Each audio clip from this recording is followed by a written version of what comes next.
Сургалтын видеог хяналтын байцаагч нарын хяналт шалгалтын гормыг нэгэн жигд болгох, хяналтын хуудас зөвлөмж болон бусад холбогдох материалыг хэрэглэх болон эрсдэлд суурилсан хяналт шалгалтын арга зүйг нэвтрүүлэхэд нь туслах зорилгоор хүнсний аюулгүй байдлын байцаагч нарт зориулан бэлтгэлээ. Олон улсын санхүүгийн корпорац мэргэжлийн хяналтын ерөнхий газартай хамтран бүтээсэн энэхүү сургалтын видео хүнсний хяналтын байцаагч та бүхэнд үйл ажиллагаагаа үр дүнтэй үр ашигтай явуулах чинь тус дэмэр болно гэдэг бүрэн итгэлтэй байна. Энэхүү сургалтын кинон та бүхний хүнсний аюулгүй байдлын талаарх мэдлэгийг баттгах, хүнсний боловсруулах үйлдвэр хяналт шалгалтын үйл явцад ашиглах, хяналтын хуудсын асуултын дарааллын дагуу зохиомжлон үзүүлж, муу дадлууд дээр түлхүү төвлөрөн, тэдгээрийг сайн дадлуудтай харьцуулан үзэж, экзэгтэй хяналтын цэгүүдийн ач холбогдлыг онцлон үзүүлэх болно.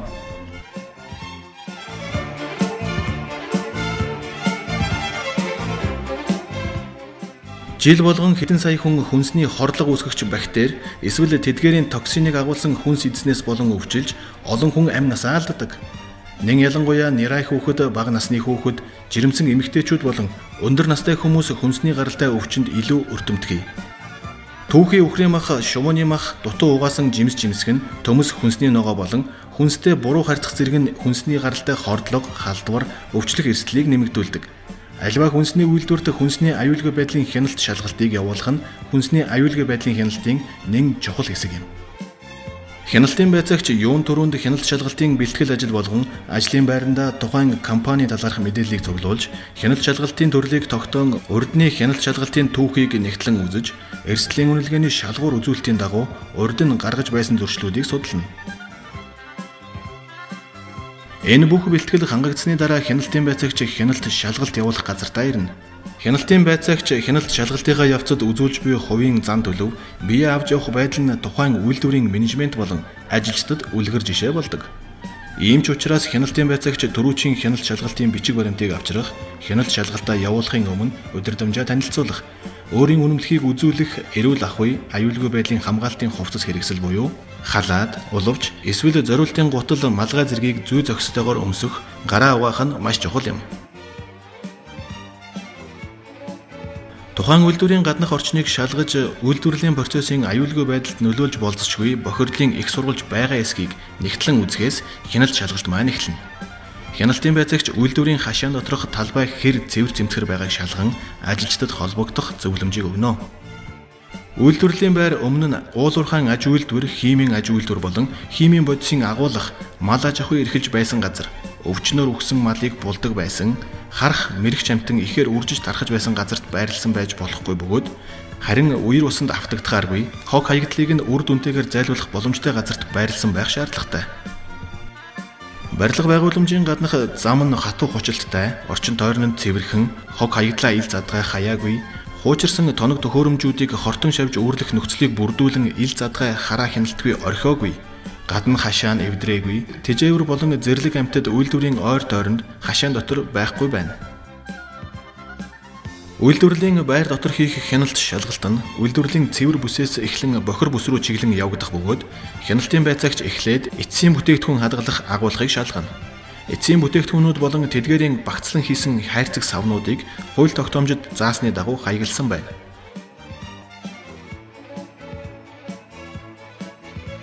Бүтээгдэхүүн нэг бүрийн хаяг шошгонд нүдэнд ил үзэгдэхүйц газарт хэрэглэж дуусах хугацааг заавал бичсэн байна. Бүтээгдэхүүнийг тохирсон нөхцөлд нь хадгалах ёстой ба хадгалтын нөхцөлийг хаяг шошгонд тусгана. Тухайн байгууллага бүтээгдэхүүний үйлдвэрлэсэн огноо, цувралын дугаар, борлуулалтын байгууллагын нэр, тухайн байгууллагад борлуулсан тоо, хэмжээ зэргийг тусгасан бүтээгдэхүүн борлуулалтын дэлгэрэнгүй бүртгэлийг хөтлөнө.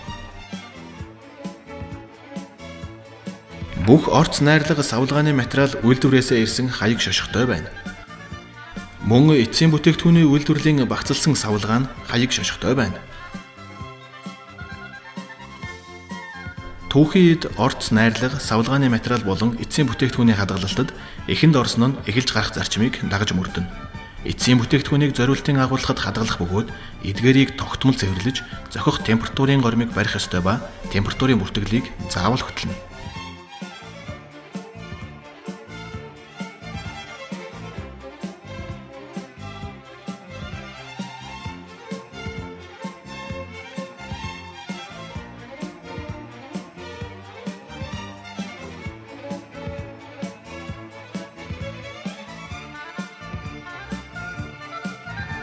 Бүтээгдэхүүнийг бохирдуулахгүй байх нөхцөлийг хангаж, хөргүүртэй тээврийн хэрэгслээр тээвэрлэнэ. Гурилыг махнаас тусад нь хадгалах, харин хоол амтлагчтай цуг хадгалж болно. Бууз баншны үйлдвэрлэлд гурил хадгалах өрөөг термометр болон чийг хэмжигч багаж хэрэгслээр тоноглосон байх. Температур болон чийгчлийг тогтмол хэмжиж, бүртгэлийг заавал хөдөлдөг байна.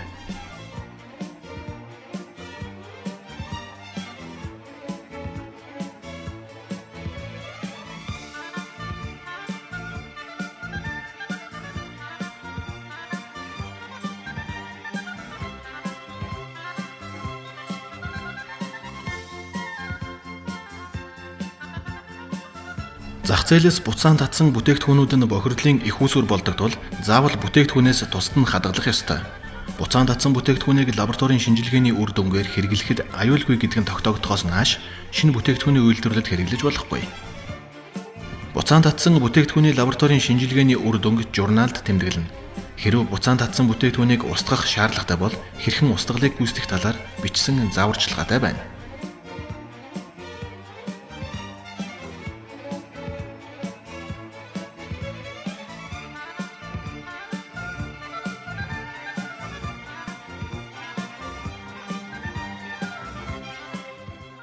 Савлгааны материалыг бохирдлоос хамгаалсан байна. Савлгааны материалыг хамгаалах зориулттай гаднах уудыг боловсруулалтын өрөө рүү оруулахын өмнө авах шаардлагатай.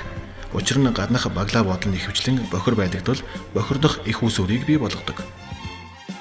Эцсийн бүтээгдэхүүнийг өөрийн магадлан итгэмжлэгдсэн эсвэл хөндлөнгийн магадлан итгэмжлэгдсэн аль нэг лабораториор баталгаажуулж шинжилгээний үр дүнг хадгалдаг байна. Бүтээгдэхүүнийг микробиологийн шинжилгээнд, жишээ нь Salmonella Listeria зэрэг бактерийн шинжилгээнд улиралд нэг удаа хамруулж шинжилгээний дүнг хадгална.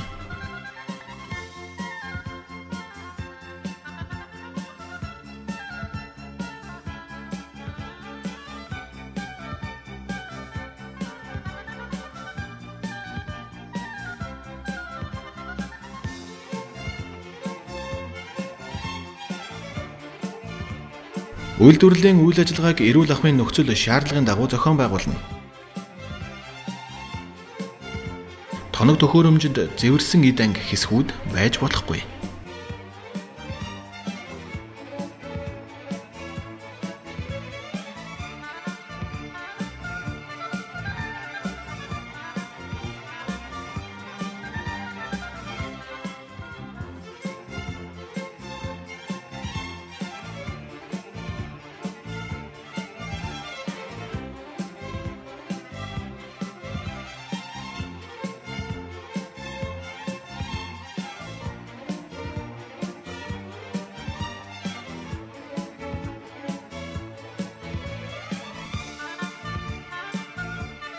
Үйлдвэрлэлийн шугам дээр өмнөх үйлдвэрлэлээс цэвэрлэгдээгүй орхигдсон үлдэгдэл байж болохгүй.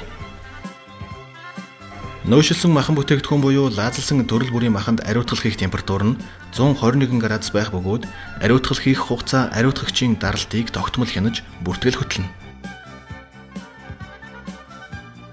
Эцсийн бүтээгдэхүүнийг шал болон тоног төхөөрөмжийн угаалга цэвэрлэгээ явагдаж буй өрөөнд огт байрлуулж болохгүй. Бүдүүн нарийн зайдас чанамал хагас утлагдах яамд дулааны боловсруулалт хийх явцад бүтээгдэхүүний гүний температур 70-аас 72 градус байх бөгөөд гүний температурыг тогтмол хэмжиж бүртгэлийг хөдөлж байна.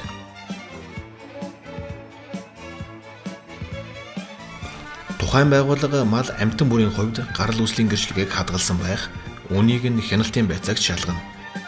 Учир нь тухайн үйлдвэр зөвхөн мал эмнэлгийн үзлэг шинжилгээ хийж баталгаажуулж олгосон гарал үүслийн бичгтэй мах, гахайн өөх болон түүхэн эдийг хүлээн авна. Эдгээр гэрчлэгийг баримтжуулан хадгална. Төрөл бүрийн хяан болон бууз баншны үйлдвэрлэлд хэрэглэж буй хүнсний нэмэлтүүд, сонгон, амтлагч зэрэг туслах түүхэн эд нь дагалдах бичиг баримттай, хаяг шошхон монгол хэл дээр бичигдсэн байх шаардлагатай. Шулсан мах, татсан махны гүний температур 4-өөс 8 градусын температураас дээшгүй байх, температурыг тогтмол хянаж бүртгэл хөтлөнө.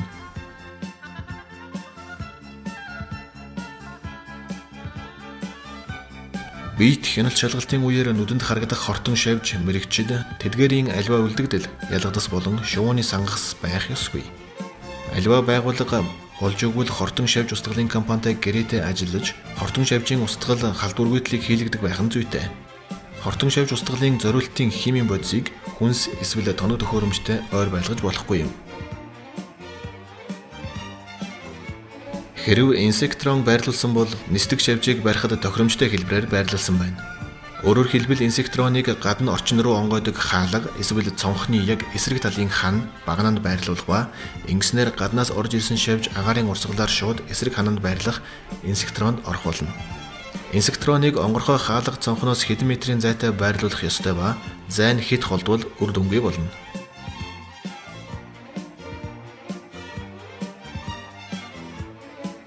Бууз баншны үйлдвэрлэлд хүнсний ногоог угааж хэрчих өрөө нь мах, ногоо болон амтлагчуудыг хольж базах өрөөнөөс тусдаа байх.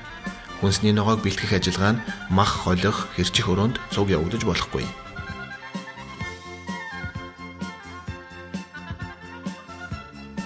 Үйлдвэрийн дамжлага дунд хэрэглэх эргэлтийн хайрцаг, тэрэгэнцэр, сакс болон зөөврийн тавиурыг хадгалах талбайтай ба эрүүл ахуйн шаардлага хангасан нөхцөлд хадгалдаг. Хэрэглэх бүрийн өмнө угааж халдваргүйжүүлдэг байна.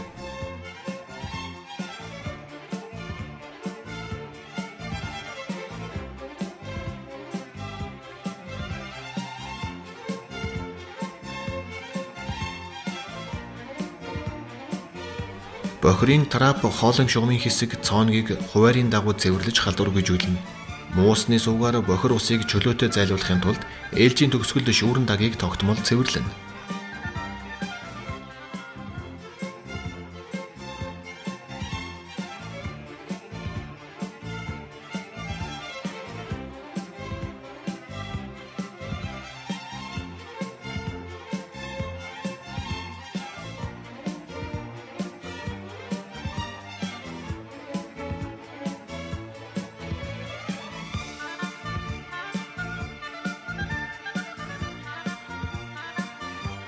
Ажлын байр болон тоног төхөөрөмжийг угаах зориулалттай авгаалгын шланг хоолойн үзүүр хэсэг шаланд хүрэхээргүй байхаар хурааж эвхэгддэг байх шаардлагатай.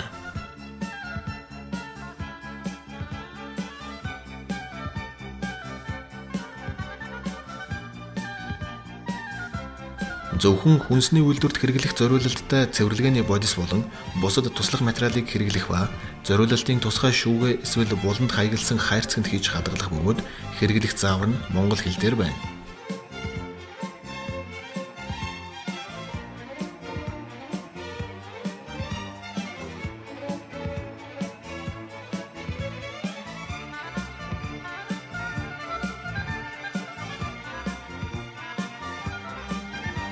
Ажиллагчид нь ажлын байранд эмэг, бөгж, зүгэлт, бугуун цаг, гар утас зэргийг хэрэглэдэггүй, гарын хумсыг ургуулж будаагүй, гарын эрүүл ахуйн зохистой дадлыг хэрэгжүүлдэг байна.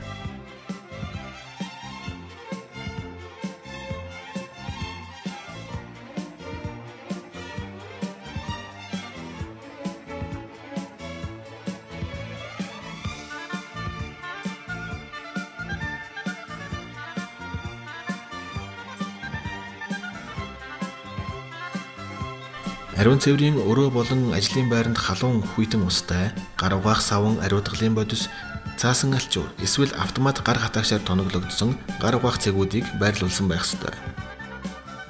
Гар бохирдсон тохиолдолд бүрт бие засах газарт орсны дараа гараа тогтмол угааж ариутгахыг анхааруулсан санамжуудыг хүний нүдэнд ил харагдах газруудад байрлуулсан байна.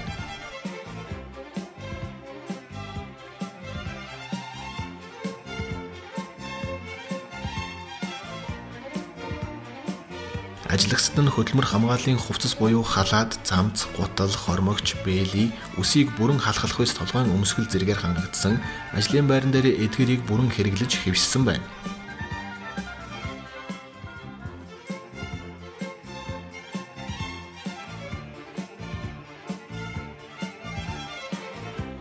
Тухайн байгууллага ажлын хувцсыг угаах нөхцөлийг бүрдүүлсэн. Өөрөө ажлын хувцас угаах тоног хэрэгсэлтэй эсвэл угаалгын газартай гэрээ байгуулсан байх, ажлын хувцсыг тогтмол угааж цэвэрлэдэг байна.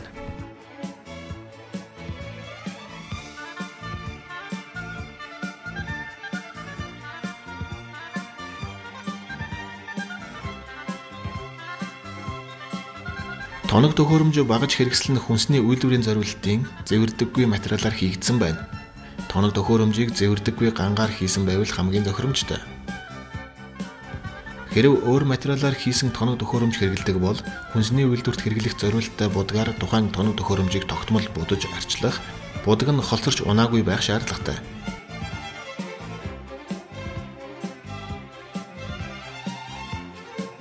Мах шулах, ангилах, дотор мах ялгах үед гарсан хаягдал түүхийн эд бүтээгдэхүүнийг түр хадгалах сав нь таглаатай түүнийгээ тогтмол цэвэрлэдэг байна.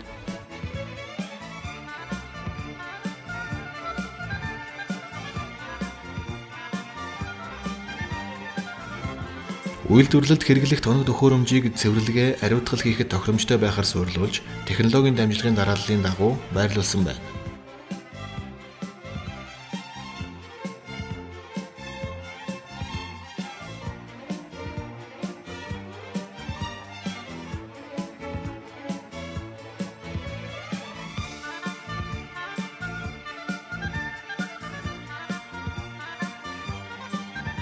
Үйлдвэрлэлийн дамжлагын урсгал нь түүхийн эд хүлээн авахаас эхлээд эцсийн бүтээгдэхүүн гаргах хүртэл 1 жилийн урсгалтай байхаар өөрөө дасгалгааг зохицуулсан байна.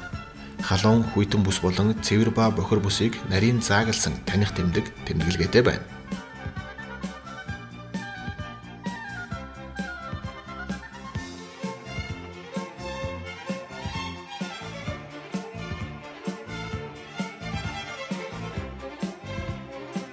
Үйлдвэр нь зохих тоног төхөөрөмжөөр тоноглогдсон мах дайвар бүтээгдэхүүнийг сэврээх, гисгэх болон татаж сох өрөөнүүдтэй байна.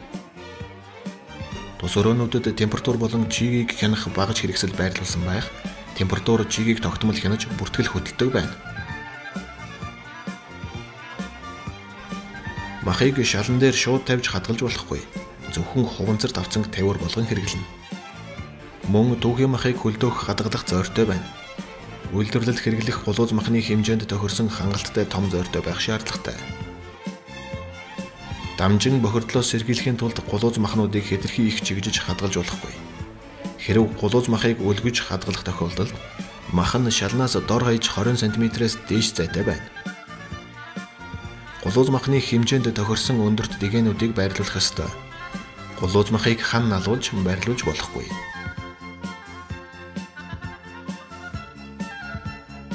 Үйлдвэр нь зохих тоног төхөөрөмж хэрэгслээр тоноглогдсон ажилгсдын хувцас солих, бие засах, усан дорх өрөөнүүд болон цайны газартай байна. Ажилгсад гадуур хувцас болон гэрээсээ өмсөж ирсэн хувцсаа тайлж орхих газар, болж өгвөл тусдаа шүүгэнүүдтэй байна. Хувцас солих өрөө шүршүүр болон ариун цэврийн өрөөнүүдийг дор хаяж ээлжийн төгсгөлд 1 удаа тогтмол угааж цэвэрлэнэ. Ариун цэврийн өрөөнд халуун хүйтэн устай, гар угаах савн болон гар арчих цаасан альчуур, эсвэл автомат гар хатаагчаар тоноглогдсон байна. Эдгээр өрөөний хаалга нь боловсруулалтын хэсэг рүү шууд онгойдоггүй, коридороор тусгаарлагдсан байна. Хаалга нь тэгш гөлгөр гадаргуутай, ус шингээдэггүй, зэвэрдэггүй материалаар хийгдсэн байх ба хортон шавж, мэрэгч амьтад нэвтрэх боломжгүйгээр дээр, доор, хажуугаасаа ямар ч завсаргүйгээр бүрэн хаагддаг байх ёстой.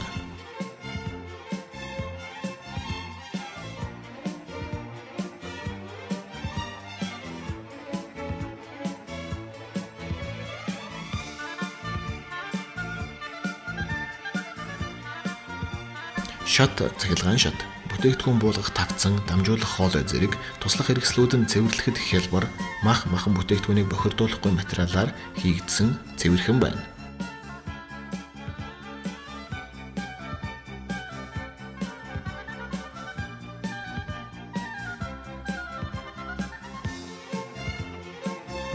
Цонхон тоос шороо шавж нэвтрүүлэхгүй, онгойлгодог хэсгээрээ торон хаалттай, эвдрээгүй, угааж цэвэрлэхэд хялбар байна. Цонхны тавцан нь налуу, тавиур болгон ашиглах боломжгүй байх ёстой.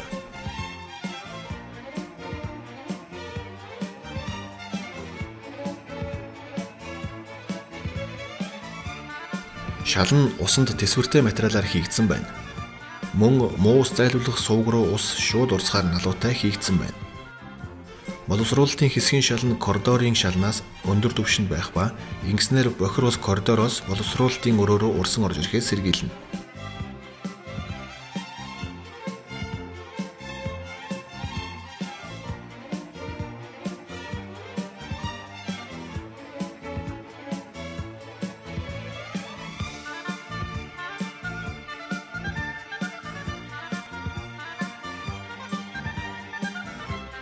Шал нь ан цавгүй угааж цэвэрлэхэд тохиромжтой. Ус хуримтлагдах нүх ан цав байх ёсгүй. Шаланд бохир ус углуулах трап шүүрэн хаалтыг байрлуулсан байх ёстой. Хаалт нь үйлдвэрт хэрэглэгдэх зориулалттай хүнд тэрэгэнцэр даах чадвартай төмрөөр хийгдсэн байна.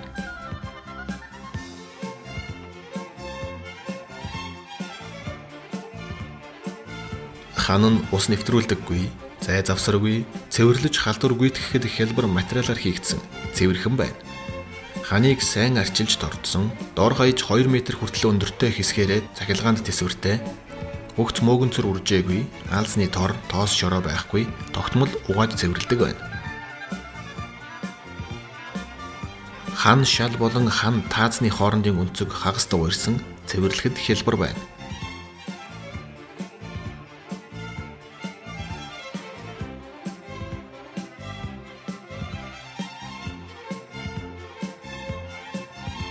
Тааз нь цэвэрлэхэд хялбар, тоос хуримтлуулдаггүй, будаг шохойн хуурч унаагүй байна.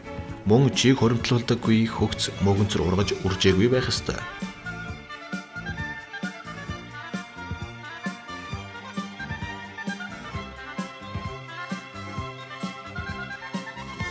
Агаржуулалтын систем нь хэвийн ажиллагаатай, цэвэрхэн, тогтмол цэвэрлэж арчилдаг байх ёстой. Халуун агаар, уур болон хурц үнэр ялгардаг өрөөнүүдэд гадагш сорох ажиллагаатай агаржуулалтын системийг байршуулсан байна. Агаржуулалтын систем нь мөн хортон шавж нэвтрэхээс хамгаалсан торон хаалттай байна.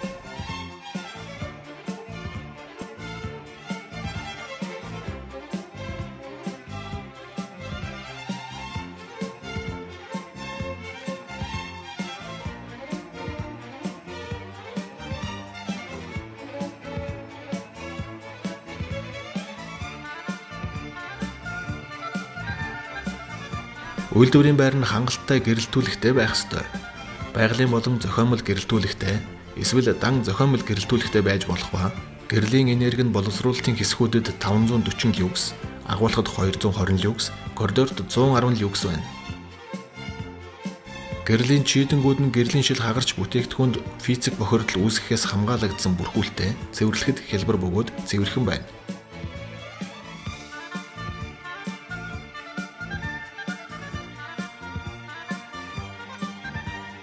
Үйлдвэр нь усны төвлөрсөн шугам сүлжээнд холбогдсон ба усны аюулгүй байдлын шинжилгээг жилд 2 удаа хийлэгдэх байх ёстой. Эсвэл өөрийн худагтай түүнээс шугамар холбогдсон ба ус нь умдны усны MNS 992 стандартын шаардлагыг хангаж байх ёстой. Эсвэл зөөврийн усан хангамжтай байна.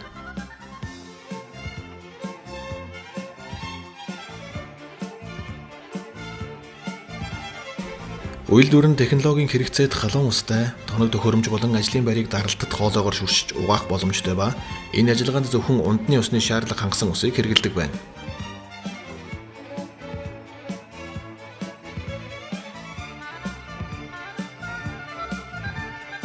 Тоног төхөөрөмжийг угааж цэвэрлэхэд хэрэглэдэг халуун усны хэм нь 64-өөс 66 хэм байх ёстой бөгөөд ээлжийн үеэр дор хаяж 1 удаа температурыг нь шалгаж тэмдэглэл хөтлөнө. Багаж хэрэгсэл хутга заазуур хөрөө зэргийг ариутгахад 80-аас 84 температуртай халуун усыг хэрэглэнэ.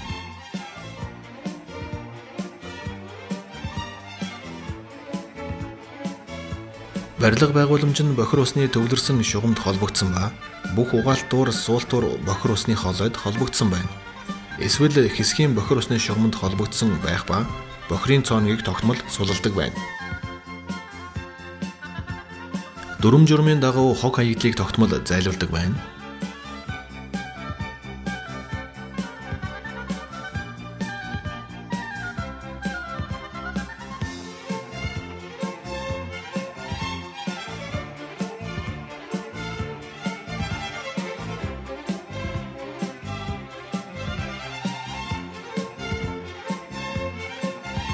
Та бүхэн үйлдвэрт гарсан дамжин бохирдол, мөн эрүүл ахуйн зохистой дадал ба үйлдвэрлэлийн зохистой дадлыг дагаж мөрдөөгүйгээс хүнсний гаралтай өвчин үүсгэх гол шалтгаан болдгийг сайтар санах хэрэгтэй.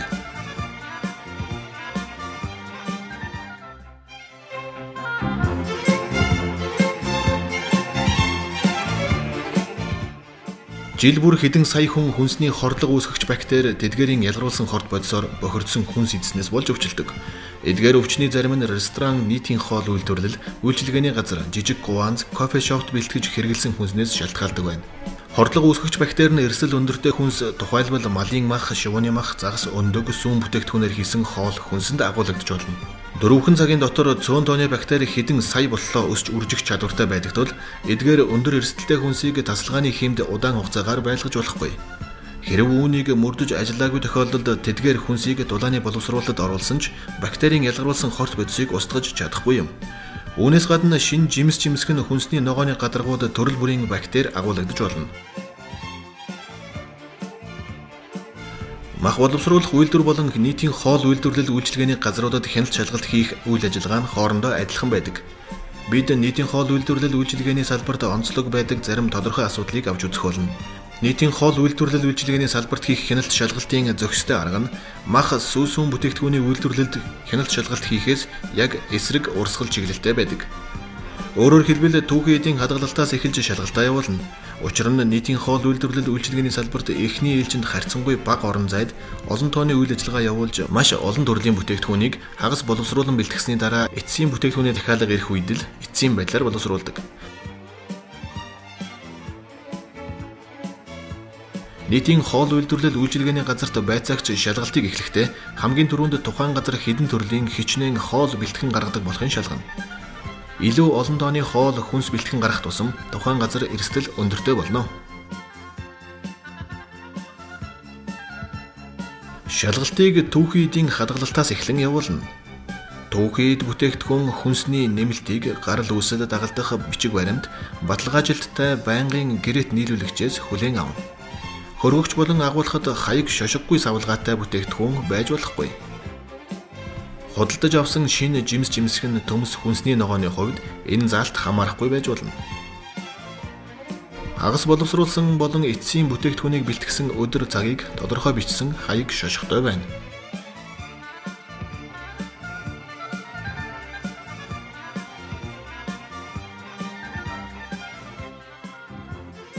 Хагас боловсруулсан болон эцсийн бүтээгдэхүүний хадгалах температурыг хянаж бүртгэл хөтлөнө. Хөргөгчний доторх температурын заалтыг харуулсан дэлгэцтэй байх ёстой. Хэрв хүйтэн өрөө хэрэглэдэг бол өрөөний доторх температурыг хянах термометрийг дотор нь байрлуулсан байна. Хөлдөөгчний доторх температур хасах 18 градус байх ёстой. Гадна талдаа температурын заалтыг харуулсан дэлгэцтэй байна. Тухайн бүтээгдэхүүнийг хөлдөөж хадгалснаар бактерийн өсөлт үржлийг дарангуйлна. Хөлдөөгчд хадгалах бүтээгдэхүүнийг хатаж эсэлтгэхээс урьдчилан сэргийлэхийн тулд чийгээс хамгаалсан хуванцар сав эсвэл уутаар ороож хадгална.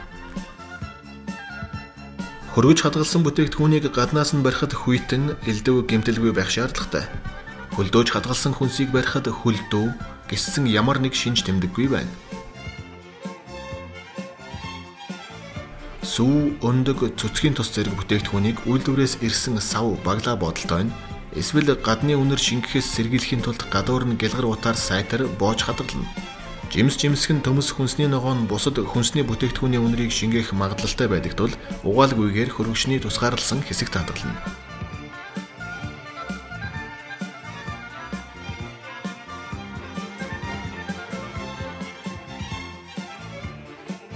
Мал, амтны шинэ мах, загсыг жимс жимсгэн төмс хүнсний ногооноос тусдан хөргөгчний хамгийн доод талын тавиурт хадгална. Мөн хүнсний бүтээгдэхүүний үлдэгдлээс тусдан хадгална. Бактерийн үржлийг хязгаарлахын тулд татсан мах загсыг 24 цагийн дотор хэрэглэхгүй тохиолдолд хөлдөөгчөнд хийж хадгална. Бусад төрлийн махыг 3 хоногийн дотор хэрэглэхгүй тохиолдолд гүн хөлдөөгчөнд хийж хадгална.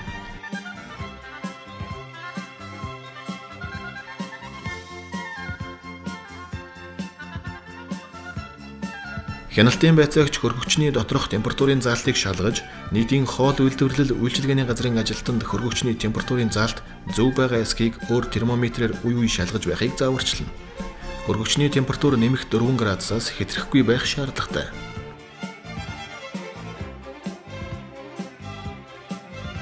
Гурил элсэн чихэр давс будаа гомн зэрэг хуурай хүнсийг үйлдвэрээс ирсэн сав баглаа бодолтой эсвэл сайтар битүүмжилсэн савнд хадгална.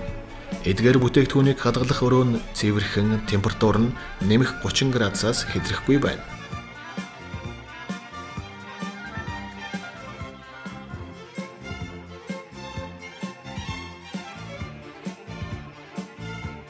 Хоол үйлдвэрлэлийн технологийн шат дамжлагыг нэг чигийн урсгалтай байхаар зохион байгуулна. Цэвэр болон бохир ажиллагааг хооронд нь тусгаарласан байна. Өөрөөр хэлбэл жимсэх нь төмс хүнсний ногоог угаах, арилгах ажиллагаа хагас боловсруулсан болон эцсийн бүтээгдэхүүнтэй харьцахаас тусгаарлагдсан. Өрөөний өөр хэсэг газарт явагддаг байх шаардлагатай.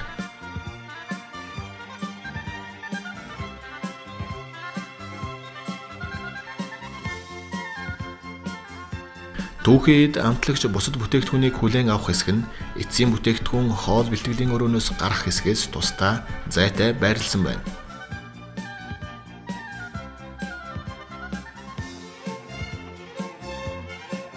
Угааж хэрэглэх түүхийн эд жимсэх нь төмс хүнсний ногоог угаах цэгтээ дахин бохирдохгүй нөхцөлд хадгалдаг байна. Түүхийн эдийг угаах урсгал устай угаалт уртай байна. Угаалт уур нь бохирын хоолойтой холбогдсон байх шаардлагатай.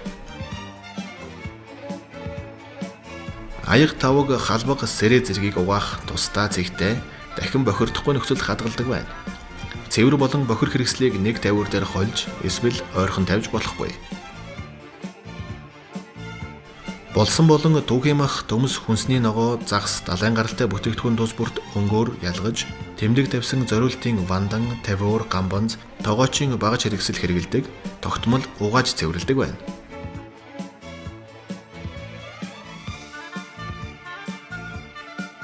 Хөлдөөсөн түүхийд бүтээгдэхүүнийг хөргөгчөнд гисгэнэ. Ямар ч тохиолдолд тасалгааны хэмд гисгээхээр ил задгаа орхиж болохгүй. Гисгээсний дараа тэрд орон хэрэглэх ёстой бөгөөд дахин хөлдөөж болохгүй.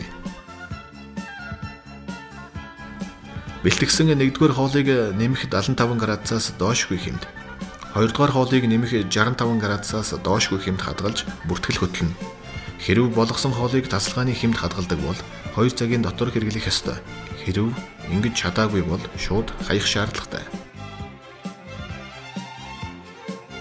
Хөргөсөн хоолыг нэмэх 4 хэмээс ихэхгүй температурт хадгалдаг. Гүний температурыг хэмждэг хадгалах хугацааг тэмдэглэдэг байна. Хоолыг савтай нь хүйтэн усанд эсвэл мөсөнд дүрх замаар богино хугацаанд хөргөдөг байх шаардлагатай. Үүний дараа битүү таглаад хөргөгчөнд хадгална. Хоол чанаж болгох үед агааржуулалтын систем ажиллаж байх шаардлагатай. Хоол үйлдвэрлэлийн өрөөний агааржуулалтын вентиляторын сэнсийг эрх бүхий мэргэжлийн байгууллагын зураг төслийн дагуу хийж суурилуулсан тогтмол арчилж цэвэрлэдэг байна. Агааржуулалт нь хангалттай хүчин чадалтай байх ёстой. Хэдийгээр мэргэжлийн байгууллагын зураг төслийн дагуу суурилуулсан боловч хан болон бусад гадаргууд мэдэгдэхүйц чийг хоримтлагдсан байвал агааржуулалт хангалтгүй байна гэсэн үг.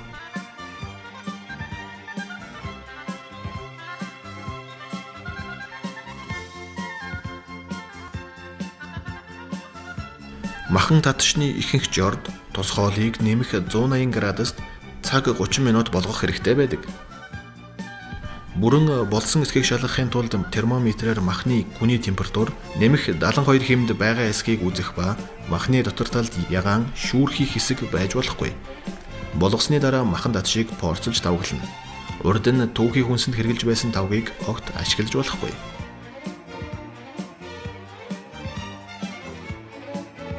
Хэрв хоолоор үйлчлэх цаг хойшлогдож хадгалах бол махан татшийг 4 цагаас илүүгийн хугацаанд нэмэх 60 градусаас дээш хэмд эсвэл цэвэрлэж ариутгасан гүйхэн савнуудад хуваан хийж хөргөгчөнд хадгална. Махан татшны температурыг 4-өөс 60 хэмийн хоорондох аюултай бүсээс гадна байлгах шаардлагатай. Энэ аюултай бүсэд нэн ялангуяа тасалгааны хэмд бактери маш хурдан өсч үрждэг.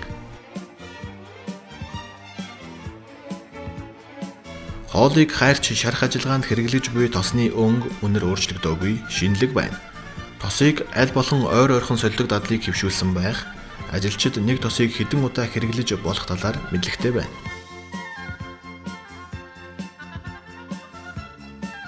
Халуун боловсруулалт хийсэн хоолны үлдэгдлийг шууд устгадаг, тэмдэглэл хөдөлдөг байна. Өдөр бүр хичнээн хэмжээний хоол бэлтгэсэн болон өдрийн төгсгөлд хэдий хэмжээний илүүдэл хоол хайсан талаарх бүртгэлийг хөдлөнө. Хоол бэлтгэсний дараа хүнстэй хүрэлцсэн ажлын бүх гадаргуу, сав суулга хэрэгслийг халуун ус 1 литрт 1 цайны халбаг натрийн гипохлорид зэрэг ариутгахлын бодисыг хийсэн усаар угааж ариутгана. Хоол бэлтгэлийн өрөөнд эрүүл мэндэд эрсдэл учруулж болзошгүй хуучин, олон хонсон хүнс байгаа эсхийг тогтмол шалгана. Хөргөгчөнд олон хонсон хугацаанд хэтэрсэн хүнс байгаа эсхийг шалгаж үлдэгдлийг тогтмол хайж байна.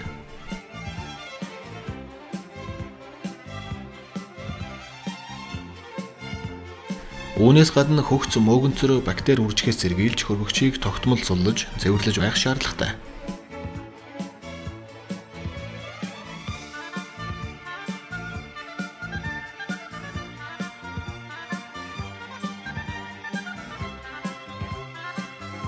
Ажилгсад гадуур хувцас болон гэрээсээ өмсөж ирсэн хувцсаа солих болж өгвөл тусдаа шүүгэнүүдтэй байна. Гар угаах цэгүүд нь халуун хүйтэн устай байна. Ариун цэврийн өрөө нь халуун хүйтэн устай. Гар угаах савн болон гар арчих цаасан алчуур эсвэл автомат гар хатаагчаар тоноглогдсон байна.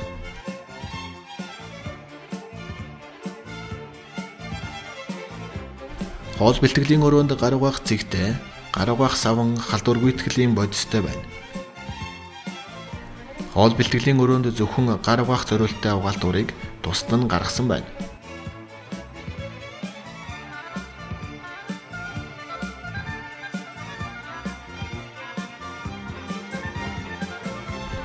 Ажилгсад нь халаад, гутал, хормогч, бэлий, үсийг бүрэн халахлах үйц толгойн өмсгөл зэрэг хөдөлмөр хамгааллын хувцсаар бүрэн хангагдсан эдгээрийг ажлын байрандаа байнга хэрэглэж хэвшсэн байна.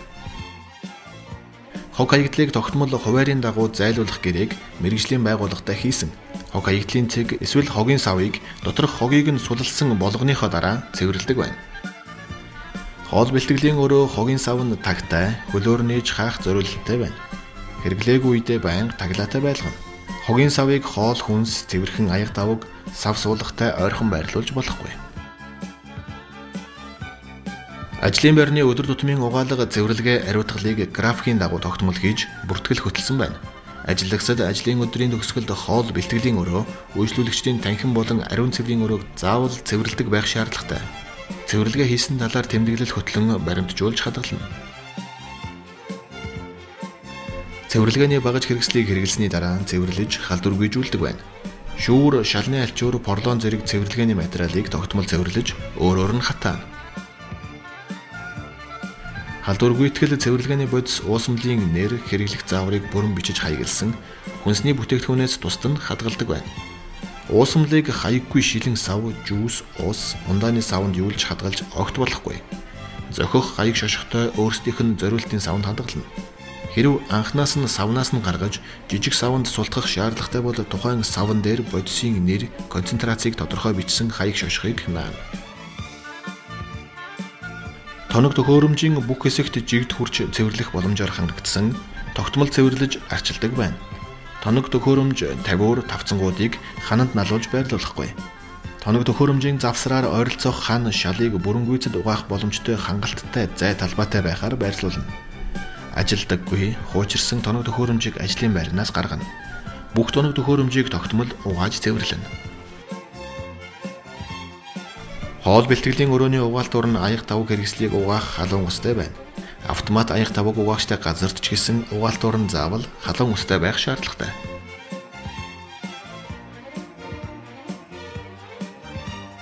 Агаржуулалтын системийг тогтмол цэвэрлэдэг байна.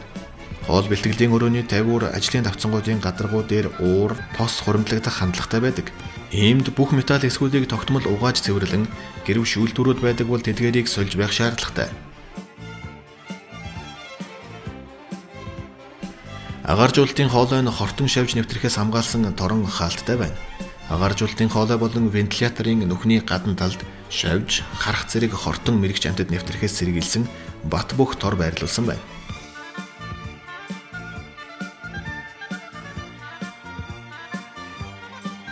Хоол үйлдвэрлэлийн өрөөний бохир ус зайлуулах шугам хоолой нь бүрэн битүүмжлэгдсэн гадуураа хамгаалалттай пилта ховонцор хавтангуудаар тусгаарлагдсан байна. Бохирын трап цооног хоол үйлдвэрлэлийн байранд ил байрлаагүй байна. Бохирын трап нь бат бөх торон хаалттай байх ёстой. Бохир усыг муу усны сувгаар чөлөөтэй зайлуулахын тулд бохирын трапт хуримтлагдсан хог хаягдлыг ажлын өдрийн төгсгөлд тогтмол цэвэрлэж байна. Хоол үйлдвэрлэлийн өрөөний тонх хорхой шавж орхоос сэргийлсэн торон хаалттай байна. Дутуу болгосон малын мах, шувууны мах, дутуу угаасан жимс жимсгэн, төмс, хүнсний ногоо, Хүнстэй буруу харьцах зэрэг нь хүнсний гаралтай өвчин, хордлого, халдвар гарах гол шалтгаан болдгийг санах хэрэгтэй. Олон тооны хүнсний гаралтай өвчин ресторан, хоолны газарт бэлтгэгдэж идсэн хүнснээс гаралтай байдаг. Энэ нь хяналтын байцаагч хүнсний чиглэлийн үйл ажиллагаа эрхлэгч нар эдгээр өвчний дэгдэлтээс урьдчилан сэргийлэхэд чухал үүрэг гүйцэтгэдэг. Бид хяналтын байцаагч та бүхэнд хяналт шалгалтыг зүй зохистойгоор гүйцэтгэж, үйлдвэрийн менежер удирдлагуудтай хэлэлцэж хүнс үйлдвэрлэлийн явцад хүнсний аюулгүй байдлыг сайжруулахын тулд анхаарах, шаардлагатай чухал сэдвүүдийг онцлон үзэхтэн туслах зорилгоор зарим зөвлөмжүүдийг хүргэлээ. Энэ зөвлөмжийг дагаж мөрдөн ажилласнаар хяналт шалгалтын үйл ажиллагааны үр нөлөө сайжирч, хүнсний аюулгүй байдалд ахиц дэвшил гарах болно.